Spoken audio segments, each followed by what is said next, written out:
echo my grief. I watch them shivering in January's cold, fragile and quivering, yet somehow brave and bold.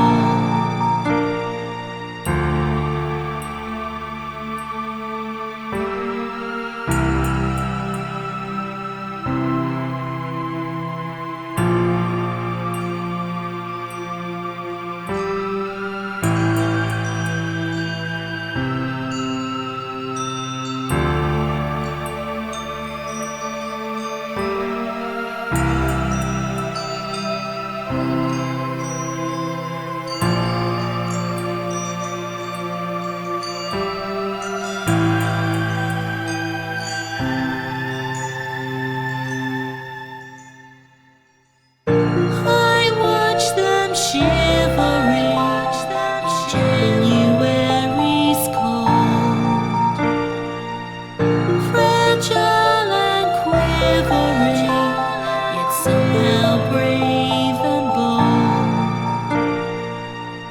I felt you leaving me, I heard the reaper's scythe. Now you're forever be an angel at my side.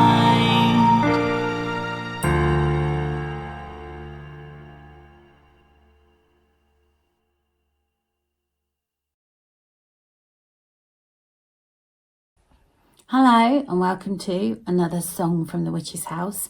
I've got my camera precariously balanced today because I wanted to get all of the photographs in view behind me on top of my piano.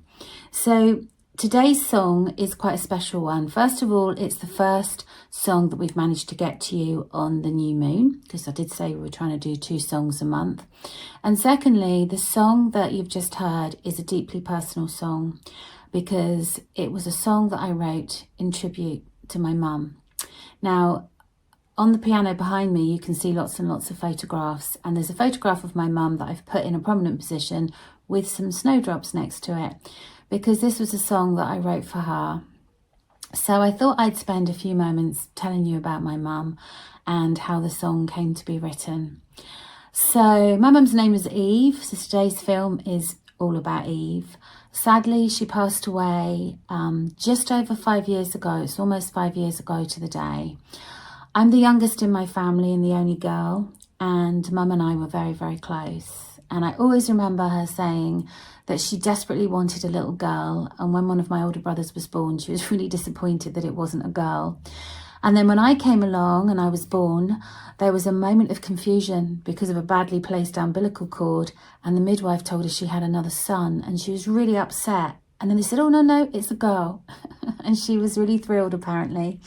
And she told me that she had always seen this little baby girl dress in a window in town, and she'd wanted to buy it, but it was before I was even thought about, and she didn't want to count her chickens before they were hatched.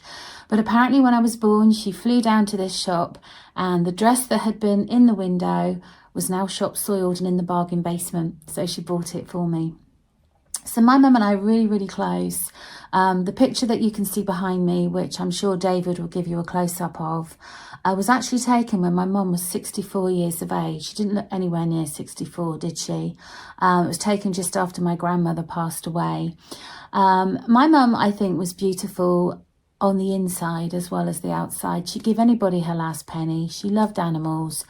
She was always happy, always cheerful. As the days go by, I realised that she taught me so much. And I have to be really careful when I make this film that I don't let my emotions get the better of me, because I miss her every single day. But I know that she's not that far away. So snowdrops were her favourite flowers. And sadly, just after that picture was taken, my mum developed rheumatoid arthritis. And for the past 20 years of her life, she was pretty much in a wheelchair. And for the last 2 years of her life, she had a very difficult time because she went blind, she was deaf, and obviously she was immobile. And she also developed something called temporal arteritis, which left her unable really to eat. So she was also anorexic. So I had a dreadful time looking after her for the last 2 years, but she never complained. I was with her in hospital for the last moments. Well, I was with her in hospital all the time, really. But when the sister told me that, we were near the end, I didn't leave her bedside. And I think you all know that I'm always fascinated by the sort of phenomena that happen around dying people. And I remember it was a day in January and it had been very, very cold. The hospital thought it was going to snow and they put all the heating on. And I was lying on the floor by the side of her bed, really, really hot. And I remember looking up at the metal grid that was on the ceiling, and above where I was lying, it was very, very clear and distinct. But when I looked over above my mum's bed, I could see all this sort of cloudiness. And I had a bit of a headache and there was a very oppressive feel there. And I suppose what I'm trying to say is I could feel that death was in the room. I knew that it wasn't going to be that long before I lost my mum. But you have to try hard not to feel sad, because I think the dying process for the person who's actually dying is actually quite a pleasant experience. At that point, my mum had stopped talking to me. I think she already had one foot in another realm. And I think she was probably meeting up with all the people that had gone before her, many of which you can see in the photographs on the piano behind me. So she finally passed away at 5 o'clock in the evening the next day, and I was with her right to the end. I've heard her voice after she passed away. She's let me know that she's okay. I know that she's in another realm and she's reunited with everybody. And it probably sounds kind of stupid, but where I live, when I look out of my landing window, I can see the cemetery where her and my dad are both buried. They're buried in the top right-hand corner. And I look out of my landing window every day and I can see a tree that's buried right next to their grave. And this time of year, when the trees are stripped of their leaves, you can see all the ivy that's entwined itself on the branches below. And I look at this ivy and it's kind of like the shape of a hand. And I look across there every morning and it's as if my mum and dad are waving to me. I can see this little hand of ivy.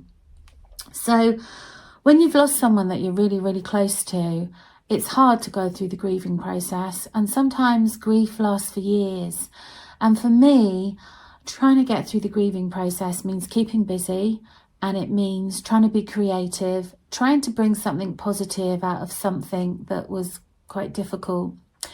And my mum's favourite flowers were snowdrops, and it was kind of poignant that she slipped away at the end of January, just as the snowdrops were coming into bloom. I used to take her for lots of drives in the country in the springtime, and she'd always admire the snowdrops. And when I came to write this song, I kind of felt that her journey was a little bit like a snowdrop. I mean, she had withered away to nothing. She was this fragile, quivering little figure, but somehow she was really brave and bold in facing all the ailments that she was confronted with.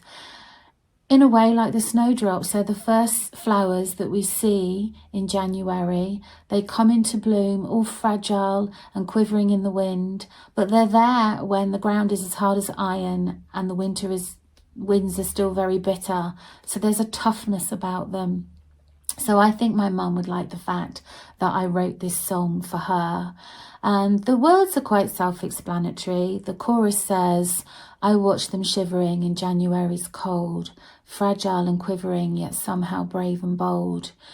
But the last verse I wrote about losing her, and it says, I felt you leaving me, I heard the reaper's scythe. Now you'll forever be an angel at my side. The day before her funeral, I took a trip to Shaftesbury because that was one of the last places I'd taken her to for a day out before she was too ill to do anything. And on the journey back, the banks by the side of the road were just covered in snowdrops, and it crossed my mind to stop and pick a bunch and take them down to the undertaker. But I thought better of it. I thought, first of all, it's illegal. You're not supposed to pick wildflowers. And secondly, the road was really quite fast and dangerous. But when I got home, I kind of had that pang of regret that I hadn't taken my mum some of her favourite flowers down to her coffin. It was really weird. I got out of my car, I skipped down the steps to the front door, and I kind of went, because there in my porch was the most beautiful bunch of snowdrops I've ever seen. And my dear friend Sally had come round with a bunch from her garden, and she'd left them there for me because obviously I'd been out. And I just knew what I had to do with those snowdrops. I took them down to the undertaker, and they were placed in my mother's hands in her coffin. So snowdrops were her favourite flowers. And in case you didn't know, obviously snowdrops are also known as Candlemass Bells. Candlemas is a Christian festival, and it represents, I think it was Jesus being presented at the temple, but it's also associated with the purity of the Virgin Mary. It's also a pagan festival called Imbolc, which I think is the halfway point between the winter solstice and the spring equinox. And I suppose it represents the time when the light is starting to come back. The Victorians, as you know, believed a lot in the symbolism of flowers, and snowdrops represent purity, religion, and also rebirth. So it's almost a good follow-on from the yew tree song that we presented to you last time when you look at the symbolism of yew trees. So that's my song. It's a very personal song. It's a very sad song. As you know, I only write sad songs, but I wrote it as a tribute to my mum. And maybe now you want to go back and listen to it again. Now you know what it's about. But either way, please do give us some comments. Let us know what you think of the song. And please like and subscribe. And as you know, our songs are available on Bandcamp. So once again, thank you ever so much for listening. Until we meet again on whatever moon, some witchy magic is coming your way. Thank you.